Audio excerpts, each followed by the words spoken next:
Hello जी, नमस्कार, सलाम, सत श्री अकाल। Wish you all a very warm welcome to this session of learn science with ease. सबसे इंटरेस्टिंग नाम यही लगता है हमारे चैनल का कि learn science with ease means science को टेंशन में मत लीजिए। साइंस को बिल्कुल ही फ्रीली और इजी मोड में पढ़िए। यही हमारे चैनल का मकसद है, यही हमारे चैनल का मोटो भी है कि आपको हर एक चीज़ वो जो आपके एन में दी है वो आपको अच्छे से समझाना। क्योंकि बोला जाता है एन कोडेड है, उसे डी कोड करना ज़रूरी है। तो आज का ये हमारा ये सेशन पर्टिकुलरली इसी पे बेस्ड है कि और आने वाले जितने भी लेक्चर्स होंगे वो इसी पे बेस्ड होंगे कि सारी का सारा कंटेंट हम एन से कवर करेंगे। तो आपको कोई भी दिक्कत एग्ज़ाम्स के लिए नहीं होगी। ओके, तो आज हमारा ये चैप्टर है जिसका नाम है tissues. In the previous chapters we have talk about cells. हमने सेल के बारे में एक बेसिक सा इंट्रोडक्शन देखा था कि सेल क्या होती है। सेल इज़ नथिंग बट अ, मैं आपको एक थोड़ी सी जानकारी दे देता हूँ कि सेल क्या होती है। Cell is nothing but a basic structural and fundamental unit of life. तो इसी चीज़ को हम सेल बोलते हैं। तो पिछले चैप्टर में हमने पढ़ा अबाउट सेल, लेकिन इस चैप्टर में हम पढ़ने वाले हैं अबाउट टिश्यूज़। टिश्यूज़ क्या है? आपको पता है बहुत सारी सेल्स होती है, वो group together they forms cells, they group together to form tissues. Tissues they group together to form organs. Organs they group together to form organ system. Organ system के बाद ऑर्गेनिज्म। ऑर्गेनिज्म के बाद population, and so on and so on and so on. ये सब चीज़ें चलती रहती है। तो हम आज बेसिकली टिश्यूज़ पढ़ेंगे। तो सबसे पहले ये जान लेते हैं कि टिश्यू क्या है। Tissue group of cell which are similar in structure and work together to perform a common function is called as tissue. Okay, so हम रीड करना शुरू करते हैं। From the last chapter we recall that all the living organisms are made up of cells. जितने भी living organisms है, चाहे plants हो या एनिमल्स हो, वो सब किससे बने होते हैं? सेल से, है ना। इन यूनिसेलुलर ऑर्गेनिज्म, ये पता होना चाहिए, एग्जांपल्स आपको पता होना चाहिए कि यूनिसेलुलर और मल्टी सेलुलर के ऑर्गेनिजम्स के एग्जांपल क्या है। In unicellular organism a single cell performs all the basic functions. A single cell performs all the basic function means a single cell ही सारे के सारे फंक्शंस को परफॉर्म करेगा। For example in amoeba, amoeba एक single cell organism है। कुछ और एग्जांपल्स भी याद रख लो, जैसे कि क्लामाइडोमोनास, क्लैडोफोरा, पैरामीशियम, ये सब। तो आपके बुक में दिया हुआ है for example in amoeba a single cell carries out movement, intake of food, engulf करना, फूड पार्टिकल्स को खा जाना by the help of pseudopodia. Gas का एक्सचेंज होना बॉडी वॉल के थ्रू होगा अमीबा में, एंड एक्सक्रीशन भी बॉडी वॉल के थ्रू होगा, मीन्स वेस्ट मटेरियल्स का रिमूव होना। But in multi cellular organisms there are millions of cells, millions and trillions of cells होते हैं मल्टी सेलर ऑर्गेनिजम्स, यानी कि कॉम्प्लेक्स ऑर्गेनिज्म, जैसे कि बोल सकते हो हायर वर्टिब्रेट, जैसे कि मैमल्स हो गए हमारा। मैमल्स में भी ह्यूमंस का एग्जांपल ले लीजिए। Most of the cells are specialised to carry out specific function. Each specialized function is taken up by different groups of cells. ये तो पता है। Since these cells carry out only a particular function, हर एक cell का एक particular function होता है। In case of multicellular organisms they do it very efficiently और effectively, this is true. In human beings, जैसे कि हमारी बात कर लें ह्यूमंस के केस की, in human beings muscle cells contract and relax to cause the movement. Muscles में यही कॉन्ट्रैक्टिलिटी, एक्सटेंसिबिलिटी, है ना, और एक्साइटेबिलिटी, ये तीन मेन चीज़ होती है मसल्स में। In human beings muscle cells contract and relax to cause the movement. हम पढ़ेंगे आगे डिफरेंट टाइप्स ऑफ मसल्स के बारे में in the upcoming video. Nerve cells carries messages, nerve cells का काम क्या होता है? मैसेजेस को, इम्पल्सिस को, उसको ट्रांसमिट करना from dendrite to axon and so on and so on. आपको पता है कि नर्व्स का जाल फैला हुआ है हमारे ह्यूमन बॉडी में। डिफरेंट टाइप्स की नर्व सेल्स होती है हमारे पूरे बॉडी में। सेंसेशन होता है, तो किसी चीज़ पे हम जब स्टिमुलस अप्लाई करेंगे तो वहाँ पे नर्व इम्पल्स ट्रेवल होगी। तो बॉडी के हर एक पार्ट पे, हर एक टिश्यू पे, हर एक ऑर्गन पे नर्व का जाल फैला होता है। That structure is called as neuron, वो हम डिस्कस करेंगे आगे. Nerve cells carries messages, blood flows to transport oxygen, food, hormones and waste materials and so on. Blood is a type of fluid connective tissue.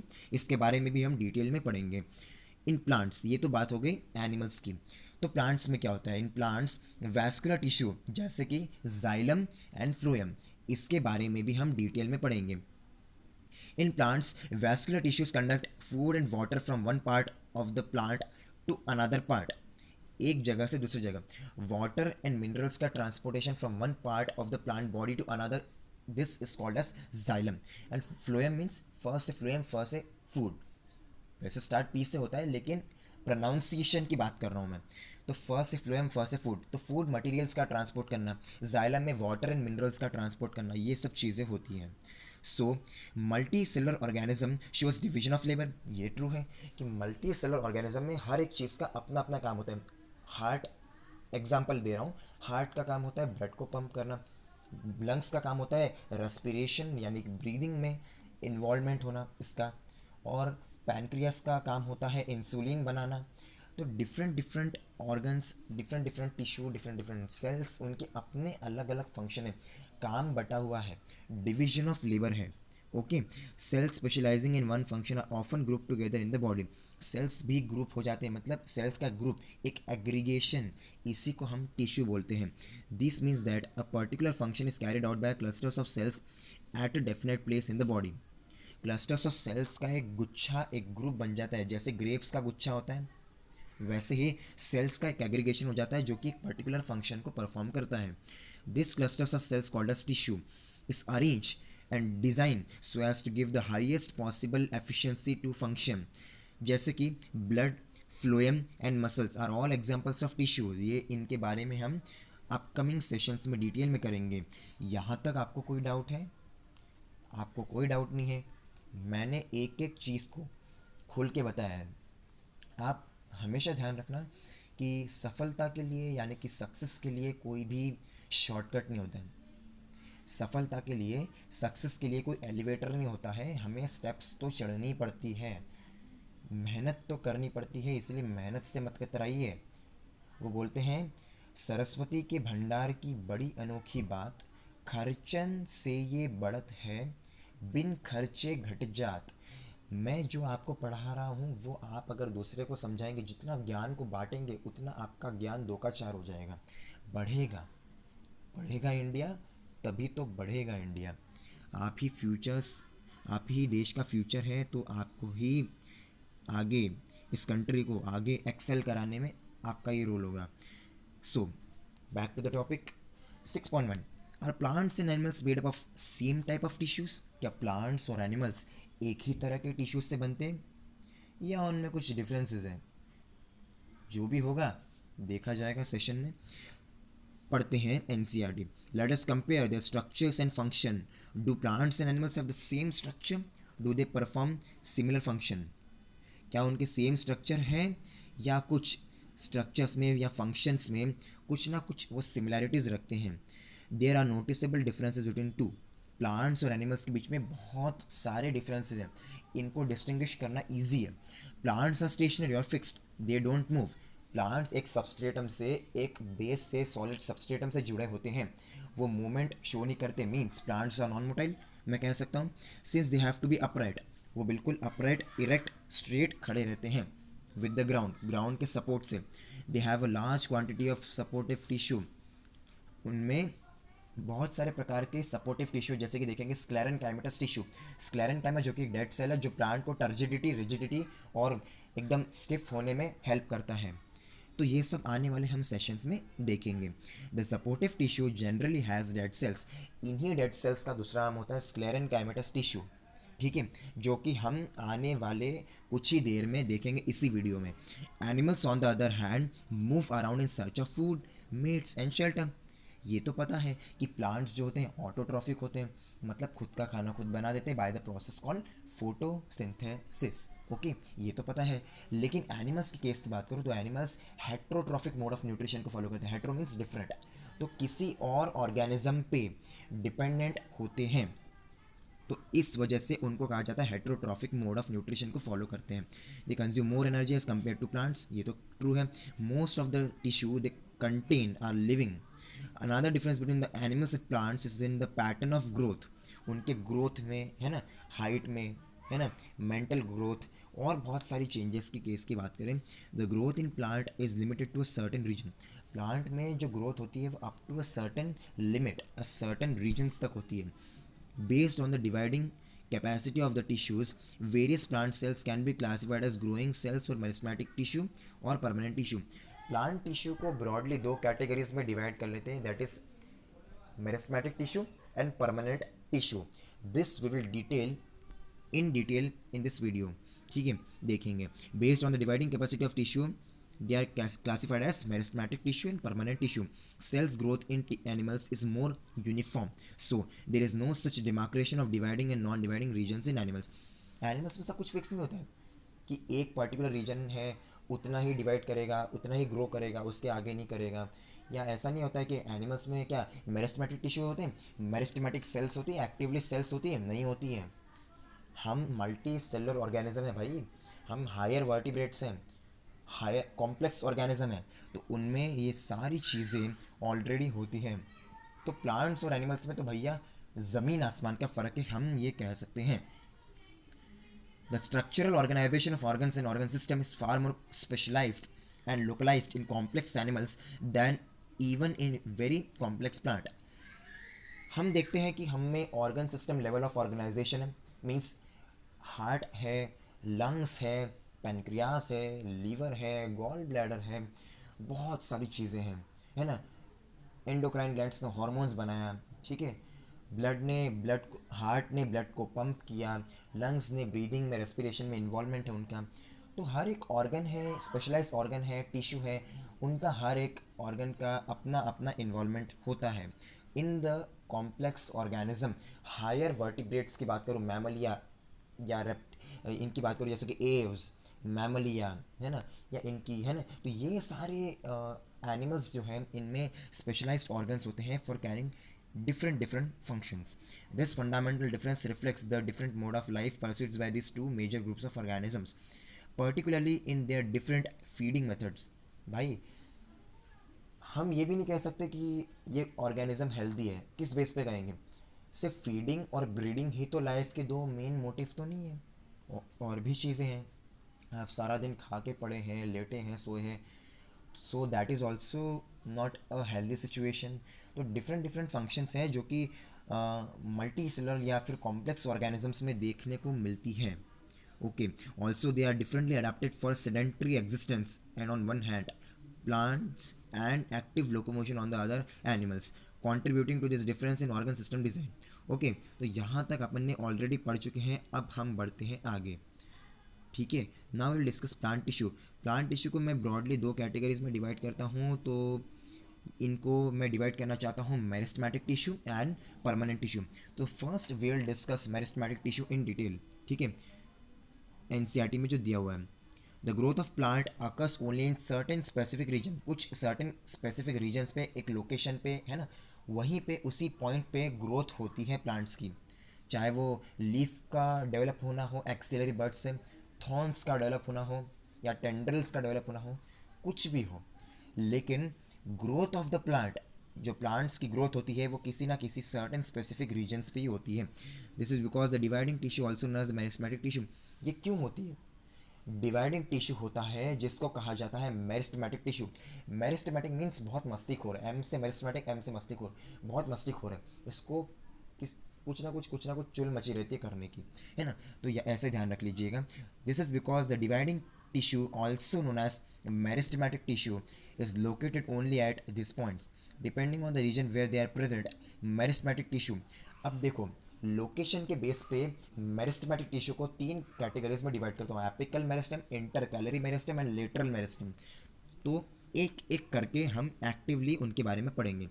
New cells produced by meristem are initially like those of meristem itself, but as they grow and mature, क्योंकि जैसे जैसे इनमें growth होगी meristematic tissue में, जैसे ही इनमें activation होगी, their characteristics slowly change and they become differentiated as components of other tissue.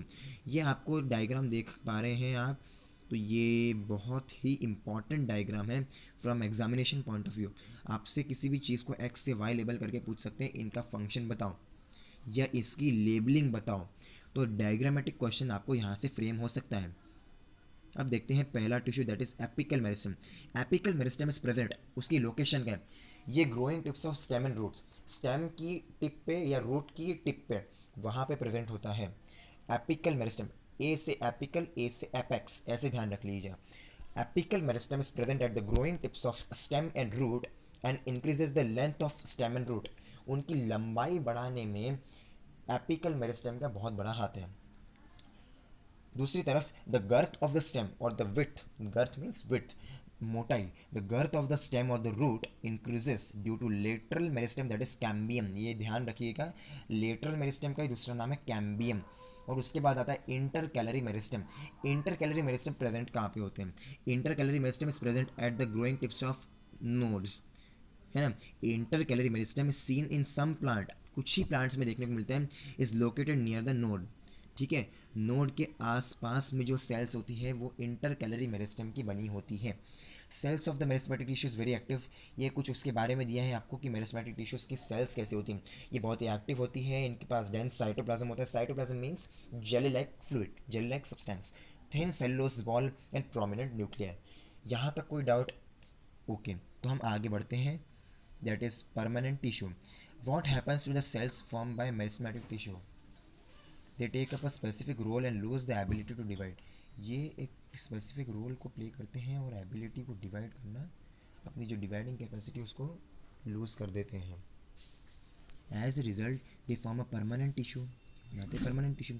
एक लिमिट आती है, एक टाइम आता है, उसके बाद ये सेल्स डिवाइड करना छोड़ देते हैं, अपने डिवाइड करने की एबिलिटी को ख़त्म कर देते हैं। This process of taking up a permanent shape size and function is called as differentiation. थोड़ा सा मैं एक ब्रेक लेता हूँ 5 मिनट का। Differentiation leads to the development of various types of permanent tissue. Differentiation की वजह से different types of permanent tissues की फॉर्मेशन होती है। ये डायग्राम्स की लेबलिंग बहुत इंपॉर्टेंट है, आपको डायग्रामेटिक क्वेश्चन आ सकते हैं। एनसीईआरटी में जितने डायग्राम्स हैं ये क्रिस्टल क्लियर होनी चाहिए आपके फिंगर टिप्स पे। Simple permanent tissue, a few layers of cell beneath the epidermis are generally simple permanent tissue. Epidermis जो होती है वो प्लांट की आउटर मोस्ट बाउंड्री होती है। एपी मीन्स बाहर, एपेक्स में बाहर, पेरीफेरी में। तो बाहर की जो लेयर होती है, आउटर मोस्ट लेयर, एपिडर्मिस होती है। और एपिडर्मिस के नीचे वाली जितनी भी लेयर्स होती है that is simple permanent tissue. Epidermis के नीचे वाली जितनी भी सेल्स है वो बनाते हैं सिंपल परमानेंट टिश्यू। पैरेनकाइमा। अब सिंपल परमानेंट टिश्यूज में भी डिफरेंट डिफरेंट टाइप्स आती है। पहली टाइप है parenchyma. Parenchyma is the most common simple permanent tissue. आपसे पूछ सकते हैं कि which is the most common simple permanent tissue, so that is parenchyma. Parenchyma is the most common simple permanent tissue. It consist of relatively unspecialise cells with thin cell wall. Cells कैसी होती है? Unspecialise cells होती है with thin cell wall. Cell walls जो होती हैं वो cellulose plus pectin की बनी हुई होती है, हमने लास्ट सेक्शंस में डिस्कस कर लिया है। तो थिन सेल वॉल होती है। They are living cells, living cells होते हैं वो। दे यूजुअली लूजली अरेंज, दस उनके बीच में कोई इंटर सेलुलर स्पेसेस नहीं होती है। ध्यान रखिएगा, ये इंपॉर्टेंट पॉइंट है कि पैरेनकाइमा में इंटर सेलुलर स्पेसेस नहीं होती। They are usually loosely packed है and are thus large spaces between cells, inter cellular spaces होती हैं, are found in this tissue. This tissue generally stores food. In some situation it contains chlorophyll and performs photosynthesis. कुछ cases में photosynthesis को, उनके अंदर एक pigment होता है ग्रीन कलर का, क्लोरोफिल पिगमेंट, जो उनको ग्रीन कलर देखा है, और उसकी वजह से वो फोटोसिंथेसिस की प्रोसेस को परफॉर्म करते हैं। And then it is called as chlorenchyma. C से क्लोरेनकाइमा, सी से क्लोरोफिल, ऐसे ध्यान रख लीजिएगा। इन एक्वेटिक प्लांट्स, जैसे कि in aquatic plant water hyacinth, कॉर्निया क्रैसेप्स इसका बॉटनिकल नेम है, तो उसको टेरर ऑफ बंगाल भी बोलते हैं। इन aquatic plants, large air cavities are present in parenchyma to help them float. Such a parenchyma type is called as erenchyma. Aquatic plants में एक बायोन्सी लगती है, उनमें वाटर जो होता है वो तैरते हैं, उनके सरफेस पे एक्वेटिक प्लांट्स तैरते हैं, तो वो कैसे तैरते? तो क्योंकि एक अपवर्ड बायोन फोर्स लगाता है वाटर, उस वजह से वो सरफेस पे फ्लोट करते हैं। और उसके अलावा इनके पास लार्ज एयर कैविटीज़ भी प्रेजेंट होती हैं। ये था aerenchyma. Such a parenchyma type is called as erenchyma. The flexibility in plant is due to another type of permanent tissue is called as collenchyma. आप प्लांट को left right up down move कर सकते हो। तो ये flexibility किस वजह से है? फ्लेक्सिबिलिटी देता है collenchyma, another type of permanent tissue. The flexibility in plant is due to another type of permanent tissue that is called as collenchyma. It allows the bending of various parts of plant like tendrils. जैसे Cucurbita में plant देखा होगा आपने Cucurbita, तो उसमें भी जो tendrils होती है या बोगनवेलिया, तो ये मूवमेंट शो करते हैं किस वजह से? कॉलेनकाइमा टिश्यू प्रेजेंट होता है. It allows bending of various types of plants like tendrils and stems और climbers without breaking. It also provides mechanical support provide करता है. टेंड्रिल्स का काम क्या है? क्लाइंबिंग में हेल्प करना. We can find this tissue in leaf stalk below the epidermis. The cells of this tissue are living. ये सेल्स के फंक्शंस आपको याद रखने. The cells of this tissue are living, elongated and are irregularly thickened at the corners. There is very little intercellular spaces. Intercellular spaces means intercellular space और intracellular space, ये दो term आती है. तो उनके बीच में इंटरसेलुलर स्पेसेस कम होती है ना. मीन्स दो एडजेसेंट सेल्स के बीच की डिस्टेंस. अब इसके बाद आते हैं yet another type of permanent tissue, sclerenchyma. Sclerenchyma मैंने जब भी बताया था, कुछ ही देर पहले जिक्र किया था मैंने कि वो कि डेड सेल्स होते हैं, प्लांट को टर्जिडिटी, रिजिडिटी और सपोर्ट प्रोटेक्शन में हेल्प करते हैं. It is the tissue which makes the plant hard and stiff. ये भी सही है. We have seen the husk of coconut. जो कोकोनट का जो ब्राउन कलर का जो पार्ट होता है ना, हस्क, तो वो भी स्क्लेरेनकाइमेटस टिश्यू से ही बना होता है. उसमें भी स्क्लेरेनकाइमेटस टिश्यू ही मौजूद होते हैं. We have seen the husk of coconut. It is made up of sclerenchymatous tissue. The cells of this tissue are dead होती हैं. They are long and narrow as the walls are thick and due to lignin. Long, ये पूछ सकते हैं कि sclerenchymatous tissue की wall long होती है या थिक होती है? वॉल्स उनकी थिक होती है, किस वजह से? तो आपको लिखना पड़ेगा ड्यू टू लिग्निन. लिग्निन एक केमिकल सब्सटेंस है, उसकी वजह से. Often these walls are so thick that there is no internal space inside the cell. This tissue is present in stems around the vascular bundle, in the veins of the leaves. Vascular bundle जैसे xylem and phloem में भी है, veins में भी है, विनलेट्स में भी है लीव्स के. And in the hard covering of the seeds and nut. जैसे आपने अखरोट खाया होगा, उसमें भी होगा ये, उसमें भी प्रेजेंट होता है स्क्लेरेनकाइमेटस tissue. What you observe is the outermost layer of the cells called epidermis. The epidermis is usually made up of single layer of cell. Single layer of cell से बनी होती है epidermis, outermost layer. In some plants living in very dry habitat, the epidermis may be thicker since protection against the water loss is critical. मतलब transpiration है ना, उस वजह से the epidermis is usually made up of single layer of cell. In some plants living in very dry habitat, कुछ plants ऐसे होते हैं जो ड्राई हैबिटेट्स में रहते हैं, ड्राई एनवायरमेंटल कंडीशंस में सर्वाइव करते हैं. जैसे कि राजस्थान में से आप देख सकते हैं कि जो कैक्टस प्लांट है, वो भी बहुत ड्राई हैबिटेट जहाँ पे टेम्परेचर बहुत हाई होता है, उधर वो सर्वाइव करता है. द एपिडर्मिस में भी thicker since protection against the water loss is critical. Epidermis in plants में थिक होती है क्योंकि इनके थ्रू, इनके लीव्स के थ्रू वाटर लॉस यानी कि ट्रांसपीरेशन कम हो सके, उस वजह से. The entire surface of the plant has an outer covering called epidermis. It protects all the parts of the plant. Epidermal cells on the aerial parts of the plant often secrete. Epidermis जो होता है उसमें एक often secret, एक chemical substance secret होता है जो कि एक वैक्सी टाइप होता है, मोम की तरह होता है. वाटर रेजिस्टेंट लेयर होती है, वाटर रेजिस्टेंट लेयर बन जाती है on their outer surface. This aids in protection against the loss of water. Means transpiration कम से कम हो सके. ट्रांसपीरेशन होता क्या है? Loss of water in the form of water vapour is called as transpiration. Mechanical injury ना हो सके. एंड इन्वेजन में पैरासिटिक फंजाई, पैरासिटिक फंजाई से प्लांट डिस्ट्रॉय ना हो सके या ख़राब ना हो सके, उस वजह से. Since it has a protective role to play, cells of epidermal tissue forms a continuous layer without intercellular space. Most epidermal cells are relatively flat. ज़्यादा से ज़्यादा सेल्स कैसी होती है? Flat. Often their outer and side walls are thicker than the inner walls. इसके बाद आपको बताया गया है, यहाँ तक आपको कोई डाउट नहीं होगा, आई होप सो. अगर कोई डाउट होगा तो ये वीडियो को वापस सुन लीजिएगा, या पॉज करने का ऑप्शन है तो पॉज कर लीजिएगा, आपको यूट्यूब में ऑप्शन देते हैं. ओके, तो अब बढ़ते हैं आगे. We can observe small pores here and there in the epidermis of the leaf. Leaf की जो बाहर की सतह होती है, एपिडर्मिस होती है, उस पर छोटे छोटे पोर्स होते हैं, उन पोर्स को कहा जाता है stomata. These pores are called as stomata. Stomata enclose by two kidney shaped cells called as the guard cell. They are necessary for exchanging gases with the atmosphere. Guard cells का काम क्या है? Gas का exchange between the atmosphere. तो ये कौन function को fulfil करता है? Guard cell. They are necessary for exchanging gases with atmosphere. Transpiration, ये देखिए बहुत इंपॉर्टेंट डेफिनेशन। ट्रांसपीरेशन होता क्या है? अभी तक हमने जिक्र नहीं किया था ट्रांसपीरेशन का क्या है, लेकिन अब हम डिस्कस कर रहे हैं। Transpiration means loss of water in the form of water vapours also takes place through the stomata. Leaf की surface means epidermis of the leaf की सरफेस से वाटर का लॉस कम हो पाए, या loss of water in the form of water vapours is called as transpiration. अब हम आगे बढ़ते हैं थोड़ा और। Epidermal cells of the root whose function is water absorption commonly beer long hair like part that greatly increases the total absorptive surface in some plants like desert plants, मैंने बताया था जैसे cactus. Epidermis has a thick waxy coating. Epidermis के पास एक thick coating होती है cutin की। क्यूटिन क्या है? एक केमिकल सब्सटेंसेस है जो वाटर प्रूफ क्वालिटी होती है, जिसमें वो वाटर प्रूफ होता है। On it's outer surface is the outer layer of the branch of a tree different from the outer layer of a young stem. As plant grow older, the outer protective tissue undergoes certain changes. A strip of secondary meristem located in the cortex form layers of the cell which constitute the cork. कॉक मैं आपसे एक यहाँ पे question पूछने जा रहा हूँ। ऐसा कौन सा साइंटिस्ट था जिसने सेल्स को ऑब्जर्व किया था अंडर कॉक? तो आपका आंसर क्या होगा? Robert Hooke in the year 1665।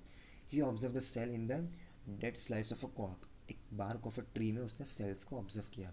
Sales of the कॉक are dead and compactly arrange with intercellular spaces without intercellular space. Cells of the cork कैसे होती है? डेड होती है, और दोनों की दोनों एडजेसेंट सेल्स के बीच में कोई इंटरसेलुलर स्पेसेस नहीं होती है। They also have a substance called suberin. Cork के पास एक सब्सटेंस होता है suberin in their walls that makes them impervious to gases and water. इसके बाद हम देखते हैं complex permanent tissue. Complex permanent tissue दो होते हैं, जाइलम एंड फ्लोएम। जाइलम का काम क्या होता है? वाटर एंड मिनरल्स का ट्रांसपोर्ट करवाना। फ्लोएम का काम क्या होता है? फूड मटेरियल्स को ट्रांसपोर्ट करवाना। ठीक है, तो हम देखते हैं। Xylem consist of tracheids and vessels, xylem parenchyma, xylem fibres. Tracheids and vessels have a thick wall. Tracheids और वेसल्स की वॉल थिक होती है। And many are dead cells when mature. Tracheids and vessels are tubular structure. कैसे हैं? Tubular structure है। This allows them to transport water and minerals vertically, जो कि उसको हेल्प करता है जाइलम को, जाइलम वेसल को, कि वाटर यूनी डायरेक्शनल में फ्लो करना चाहिए, मूव करना चाहिए, और प्लांट के हर एक पार्ट तक फुलफिल वाटर पहुंचना चाहिए, water and minerals. The parenchyma stores food. Xylem fibres are mainly supportive in function. ये तो पता चल गया। फिर उसके बाद फ्लोएम क्या है? Phloem is made up of 5 types of cells, that is sieve tube, companion cells, phloem fibres, phloem parenchyma. ये पता होना चाहिए इनके एलिमेंट्स। ये आपको एग्जामिनेशन में difference between xylem and phloem पूछेंगे। Sieve tubes are tubular cells with perforated walls. Sieve tubes कैसी होती है? आप डायग्रामेटिक यहाँ डायग्राम भी देख सकते हैं कि सीव ट्यूब्स कैसी होती है? ट्यूबुलर सेल्स होती है विद परफोरेटेड वॉल्स। इनमें छोटे छोटे से छेद होते हैं। Phloem transport food from leaves to the other parts of the plant. Phloem का फंक्शन क्या है? Phloem transport food materials from the leaf to the aerial parts of the plant. Except phloem fibres, other phloem cells are living cells. Exception भी ध्यान रखना, कौन सा? Phloem fibres, जो कि फूड मटेरियल्स को ट्रांसपोर्ट नहीं करता है। तो ये जो था आज का हमारा छोटा सा वीडियो, जो कि बेसिकली एनसीईआरटी से मैंने डिकोड करवाया था, कि जितने भी आपके एनसीईआरटी में डाउट्स आते हैं वो मैंने कम्प्लीटली बता दिए थे। आई होप सो गाइज आपको ये वीडियो पसंद आया होगा। Please like and share and subscribe my channel, और ज़्यादा से ज़्यादा तो लिंक, ज़्यादा से ज़्यादा लोगों तक ये लिंक शेयर करिए, ताकि उनको भी ये कोर क्वालिटी एजुकेशन मिल पाए, मेरे वीडियोस उनको हेल्पफुल हो। Okay guys, so see you soon in the next video. Next video में हम नया चैप्टर लेके आपके सामने मौजूद होंगे। तो तब तक के लिए शबा खैर, बाय बाय, गुड इवनिंग, सत श्री अकाल, आदाब।